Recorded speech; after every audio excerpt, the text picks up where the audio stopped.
ओम शांति। होली हंस में एक बार फिर से आपका स्वागत है, स्वागत है, स्वागत है। आइए आज हम सुनते हैं बाबा की अव्यक्त वाणी, जिसका शीर्षक है संपूर्ण स्टेज की परख। मुरली है 8672 की। तो बाबा क्या कहते हैं? अपने को विघ्न विनाशक समझते हो। कोई भी प्रकार का विघ्न सामने आवे तो सामना करने की शक्ति अपने में अनुभव करते हो। अर्थात अपने पुरुषार्थ से अपने आप को बाप दादा के व अपने संपूर्ण स्थिति के समीप जाते अनुभव करते हो। वह वहाँ का वहाँ ही रुकने वाले अपने को अनुभव करते हो। जैसे राही कभी रुकता नहीं है, ऐसे ही अपने को रात के राही समझकर चलते रहते हो। संपूर्ण संपूर्ण स्थिति का मुख्य गुण प्रैक्टिकल कर्म में व स्थिति में क्या दिखाई देता है, वह संपूर्ण स्थिति का विशेष गुण कौन सा होता है, जिस गुण से यह परख सको कि अपनी संपूर्ण स्थिति के समीप है व दूर है। अभी एक सेकेंड के लिए अपनी संपूर्ण स्थिति में स्थित होते हुए फिर बताओ, कौन सा विशेष गुण संपूर्ण स्टेज को व स्थिति को प्रत्यक्ष करता है। संपूर्ण स्टेज व संपूर्ण स्थिति जब आत्मा की बन जाती है तो इसका प्रैक्टिकल कर्म में क्या गायन है? समानता का। चाहे हमारी निंदा हो रही हो, चाहे स्तुति हो, हर परिस्थिति में समान। जय जय जय में, पराजय, सुख दुख सभी में समानता रहे। इसको कहा जाता है संपूर्णता की स्टेज। दुख में भी सूरत व मस्तक पर भी दुख की लहर के बजाय सुख व हर्ष की लहर दिखाई दे। निंदा सुनते हुए भी ऐसे अनुभव हो कि ये निंदा नहीं है। संपूर्ण स्थिति को परिपक्व करने के लिए महिमा योग्य शब्द हैं। ऐसी समानता रहे, इसको ही बाप दादा की समीपता की स्थिति कह सकते हैं। जरा भी अंतर ना आवे, न दृष्टि में न वृत्ति में। ये दुश्मन है, वह गाली देने वाला है, ये महिमा करने वाला है, ये वृत्ति ना रहे। शुभ चिंतक आत्मा की वृत्ति व कल्याणकारी दृष्टि रहे। दोनों प्रति एक समान, इसको कहा जाता है समानता। समानता अर्थात बैलेंस ठीक ना होने के कारण अपने ऊपर बाप द्वारा ब्लिस नहीं ले पाते हो। बाप ब्लिसफुल है ना। अगर अपने ऊपर ब्लिस करनी है व बाप की ब्लिस लेनी है तो इसके लिए एक ही साधन है, सदैव दोनों बातों का बैलेंस ठीक रहे। जैसे स्नेह और शक्ति दोनों का बैलेंस ठीक रहे तो अपने आप को ब्लिस व बाप की ब्लिस मिलती रहेगी। बैलेंस ठीक रखने नहीं आता है।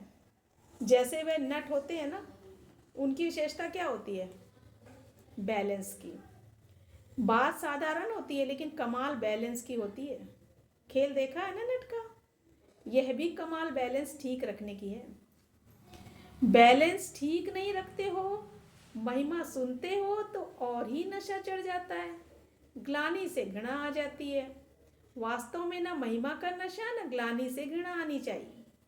दोनों में बैलेंस ठीक रहे तो फिर स्वयं ही साक्षी हो, अपने आप को देखो तो कमाल अनुभव होगा। अपने आप से संतुष्टता का अनुभव होगा और भी आपके इस कर्म से संतुष्ट होंगे। तो इसी पुरुषार्थ की कमी होने के कारण, बैलेंस की कमी के कारण ब्लिसफुल लाइफ जो होनी चाहिए वह नहीं। तो आप क्या करना पड़े? बैलेंस ठीक रखो। कई ऐसी दो दो बातें होती हैं, न्यारा और प्यारा, महिमा और ग्लानि। तुम्हारा प्रवृत्ति मार्ग है ना। आत्मा शरीर भी दो हैं, बाप और दादा भी दो हैं। दोनों के कर्तव्य से विश्व परिवर्तन होता है ना। तो प्रवृत्ति मार्ग अनादि अविनाशी है। लौकिक प्रवृत्ति में भी अगर एक ठीक चलता है, दूसरा ढीला होता है तो बैलेंस ठीक नहीं होता है, तो खिटखिट होती है ना, समय वेस्ट जाता है। जो श्रेष्ठ प्राप्ति होनी चाहिए वह नहीं कर पाते हैं। एक पांव से चलने वाले को क्या कहा जाता है? लंगड़ा। वह हाई जंप दे सकेगा? वह तेज दौड़ सकेगा? नहीं। तो इसमें भी अगर समानता नहीं है तो ऐसे पुरुषार्थ को क्या कहा जाएगा? अगर पुरुषार्थ में एक चीज की प्राप्ति अधिक होती है और दूसरे की कभी महसूस करते हैं दूसरे की कमी महसूस करते हैं तो क्या समझना चाहिए कि हाई जंप नहीं दे सकेंगे, दौड़ नहीं सकेंगे। तो जब हाई जंप नहीं दे सकेंगे, दौड़ नहीं सकेंगे, तो संपूर्णता के समीप कैसे आएंगे? ये कमी आ जाती है जो स्वयं भी वर्णन करते हो। स्नेह के समय शक्ति मर्ज हो जाती है और शक्ति के समय स्नेह मर्ज हो जाता है, तो बैलेंस ठीक नहीं रहा ना। दोनों का बैलेंस ठीक रहे, इसको कहा जाता है कमाल। एक समय एक जोर है, दूसरे समय पर दूसरा जोर है, तो दूसरी बात हो गई। लेकिन एक ही समय पर दोनों बैलेंस ठीक रहे, इसको कहा जाता है संपूर्ण। एक मर्ज हो, दूसरा इमर्ज होता है, तो वो प्रभाव एक का पड़ता है। शक्तियों के चित्रों में सदैव दो गुणों की समानता दिखाते हैं, स्नेही और शक्ति रूपी। नैनों में सदैव स्नेह और कर्म में शक्ति रूप। तो शक्तियों को चित्रकार भी जानते हैं कि यह शिव शक्तियां दोनों गुणों की समानता रखने वाली हैं, इसलिए वह लोग भी चित्र में इसी भाव को प्रकट करते हैं। जब प्रैक्टिकल में किया तभी तो चित्र बना ना। तो ऐसी कमी को अभी संपन्न बनाओ, तब तो प्रभाव निकलना चाहिए वह निकल सकेगा। जो प्रभाव निकलना चाहिए वो निकल सकेगा। अभी इस बात का प्रभाव जास्ती दूसरों को कम होने के कारण प्रभाव होता है। क्या कहा बाबा ने? अभी इस बात का प्रभाव जास्ती दूसरों का कम होने का कारण थोड़ा प्रभाव होता है। एक बात का वर्णन कर देते हैं, सभी का नहीं कर सकते। बनना तो सर्वगुण संपन्न है ना। ऐसे तो संपूर्णता को समीप लाओ। तो बाबा ने कहा ऐसे संपूर्णता को समीप लाओ जैसे धर्म और कर्म दोनों का सहयोग बताते हो। लोग दोनों को अलग अलग करते हैं, आप दोनों को सहयोगी बताते हो। तो कर्म करते हुए धर्म अर्थात धारणा भी संपूर्ण हो। धर्म और कर्म दोनों का बैलेंस ठीक होने से प्रभाव बढ़ेगा। कर्म करने समय कर्म में तो लग जाते हो और धारणा पूरी नहीं होती, तो इसको क्या कहा जाएगा? लोगों को कहते हो धर्म और कर्म को अलग करने के कारण आज जीवन व परिस्थितियां ऐसी हो गई। तो अपने आप से पूछो कि धर्म और कर्म अर्थात धारणाएं और कर्म दोनों की समानता रहती है? वह कर्म करते फिर भूल जाते हो। जब कर्म समाप्त होता है तब धारणा स्मृति में आ जाती है। जब बहुत कर्म में बिजी रहते हो उस समय इतनी धारणा भी रहती है। वह जब कार्य हल्का होता है तब धारणा भारी होती है। जब धारणा भारी है तो कर्म हल्का हो जाता है। तराजू को दोनों तरफ एक समान चलता रहे तब तराजू का मूल्य होता है, नहीं तो तराजू का मूल्य ही नहीं। तराजू है बुद्धि। बुद्धि में दोनों बातों का बैलेंस ठीक है तो इसको श्रेष्ठ बुद्धिवान व दिव्य बुद्धिवान, तेज बुद्धिवान कहेंगे, नहीं तो साधारण बुद्धि। कभी भी साधारण धारणाएं भी साधारण होती है, तो साधारणता में समानता नहीं लानी है, लेकिन श्रेष्ठता में समानता हो। जैसे कर्म श्रेष्ठ वैसे धारणा भी श्रेष्ठ। कर्म धारणा अर्थात धर्म को मर्ज न कर दे, धारणा कर्म में मर्ज न करे, तो धर्म और कर्म दोनों ही श्रेष्ठता में समान रहें। इसको कहा जाता है धर्मात्मा। धर्मात्मा कहो व महान आत्मा, कर्मयोगी कहो, बात एक ही है। ऐसे धर्मात्मा बने हो, ऐसे कर्मयोगी बने हो, ऐसे ब्लिसफुल बने हो, एकांतवासी भी और साथ साथ रमणीकता भी। इसलिए रमणीकता भी इतनी ही हो। कहाँ एकांतवासी और कहाँ रमणीकता, शब्दों में तो बहुत अंतर है ना, लेकिन संपूर्णता में दोनों की समानता रहे। जितना है एकांतवासी उतना ही फिर साथ साथ रमणीकता भी होगी। एकांत में रमणीकता गायब नहीं होनी चाहिए, दोनों समान और साथ साथ रहें। आप जब रमणीकता में आते हो तो कहते हो अंतर्मुखता से नीचे आ गए, और अंतर्मुखता में आते हो तो कहते हो आज रमणीकता कैसे हो सकती है, लेकिन दोनों साथ साथ हों। अभी अभी एकांतवासी और अभी अभी रमणीक। जितना गंभीरता उतना ही मिलनसार भी हो। ऐसे भी नहीं सिर्फ गंभीर मूर्त हो, मिलनसार अर्थात सर्व के संस्कार और स्वभाव से मिलने वाला। गंभीरता का अर्थ ये नहीं है कि मिलने से दूर रहें। कोई भी बात अति से अच्छी नहीं होती है। कोई बात अति में जाती है तो उसको तूफान कहा जाता है। एक गुण तूफान मिसल हो, दूसरा मर्ज हो तो अच्छा लगेगा नहीं।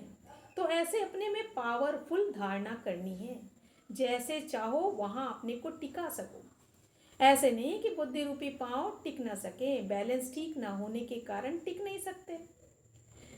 कब कहाँ और कब कहाँ गिर जाते हैं, वह हिलते जुलते रहते हैं। यह बुद्धि की हलचल होने का कारण समानता नहीं है, अर्थात संपन्न नहीं है। कोई भी चीज अगर फुल हो तो उसको बीच में कब हलचल नहीं हो सकती। हलचल तब होती है जब कमी होती है, संपन्न नहीं होता है। तो यह बुद्धि में व्यर्थ संकल्पों की व माया की हलचल तब मचती है जब फुल नहीं हो, संपन्न नहीं हो। दोनों में संपन्न व समानता हो तो हलचल हो नहीं सकती। तो अपने आप को किसी भी हलचल से बचाने के लिए संपन्न बनते जाओ, तो संपूर्णता हो जाएगी। संपूर्ण स्थिति व संपूर्ण स्टेज अर्थात संपूर्ण वस्तु का प्रभाव न निकले, यह तो हो ही नहीं सकता। चंद्रमा भी जब 16 कला संपूर्ण हो जाता है तो न चाहते हुए भी हर एक आपको अपनी तरफ आकर्षित करता है। कोई भी वस्तु संपन्न होती है तो अपने आप आकर्षित करती है। तो संपूर्णता की कमी के कारण विश्व की सर्व आत्माओं को आकर्षित नहीं कर पाते हो। जितना अपने में कमी है उतना आत्माओं में को अपनी तरफ कम आकर्षित कर पाते हो। चंद्रमा की कला कम होती है तो किसका अटेंशन नहीं जाता है। जब संपूर्ण हो जाता है तो न चाहते हुए भी सभी का अटेंशन जाता है।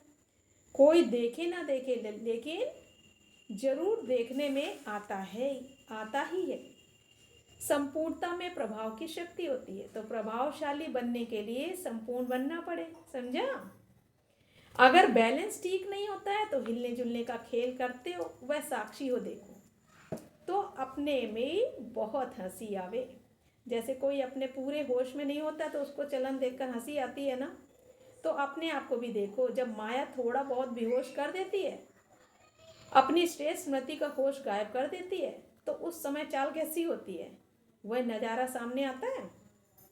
उस समय अगर साक्षी हो देखो तो अपने आप पर हंसी आवेगी।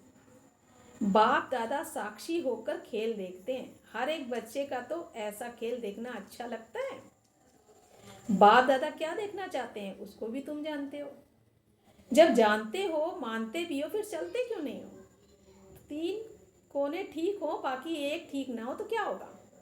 चारों ही बातें जानते भी हो, मानते हुए भी, वर्णन भी करते हो, लेकिन कुछ चलते हो, कुछ नहीं चलते हो, तो कमी हो गई ना। अभी इस कमी को भरने का प्रयत्न करो। जैसे 2 बातें सुनाई ना, तो ऐसे ही नॉलेजफुल और पावरफुल, इन दोनों का बैलेंस ठीक रखो तो संपूर्णता के समीप आ जाएंगे। नॉलेजफुल बहुत बनते हो, पावरफुल कम बनते हो, तो बैलेंस ठीक नहीं रहता है। शक्तियों को और शक्तियों की बैलेंस दिखाते हैं, आशीर्वाद देता हुआ दिखाते हैं, तो स्वयं अपने बैलेंस में ठीक ना होंगे, अपने ऊपर ही बैलेंस नहीं कर सकेंगे, तो अनेकों के लिए मास्टर ब्लिसफुल कैसे बन सकेंगे। अभी तो इस चीज के सभी भिखारी हैं। ब्लिस के वरदानों व महादानी शिव और शक्तियों के सिवाय कोई है नहीं। तो जिस चीज के वरदानी व महादानी हो वह पहले स्वयं में संपन्न होगी, तभी तो दूसरों को दे सकेंगे ना। ऐसे मास्टर नॉलेजफुल, ब्लिसफुल और इतना ही फिर केयरफुल श्रेष्ठ आत्माओं को बाप दादा का नमस्ते। हम रूहानी बच्चों की रूहानी बाप दादा को याद प्यार नमस्ते नमस्ते नमस्ते। Thank you. ओम शांति।